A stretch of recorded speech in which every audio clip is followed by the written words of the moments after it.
दर्शक हो नमस्कार. वेधकमध्ये स्वागत आहे. मी प्रशांत आराध्ये.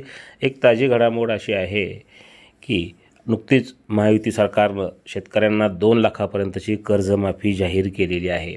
मात्र 1 वर्षापूर्वी झालेल्या विधानसभा निवडणुकीपूर्वी भाजपनं सतत शेतकऱ्यांचा सातबारा कोरा करू असं आश्वासन दिलं होतं. मात्र आता 2 लाखापर्यंतची केवळ कर्जमाफी देण्यात आलेली आहे आणि सातबारा कोरा करण्याचं जे वचन भाजपनं दिलं होतं याची आठवण करून देण्याकरता म्हणून आज मंगळवेढा येथे माजी मंत्री लक्ष्मणराव ढोबळे यांच्या नेतृत्वाखाली मंगळवेढ्याच्या प्रांताधिकारी कार्यालयावर मोर्चा नेण्यात आला होता आणि यावेळी संपूर्ण कर्जमाफीची मागणी करण्यात आली.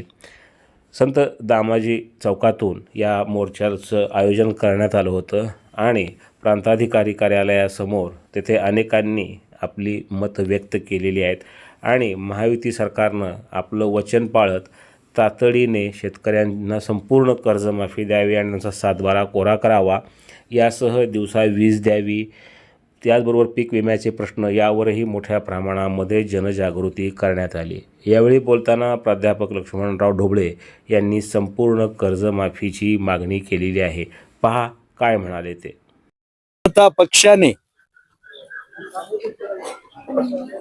जाहीरनाम्यामध्ये दिलेलं वचन शेतकऱ्याचा सातबारा कोरा करणार, हे दिलेलं वचन मातृभूमीला, आईला दिलेलं वचन आहे, ते पाळावं आणि सरकारनं प्रामाणिकपणानं शेतकऱ्याचा सातबारा कोरा करावा.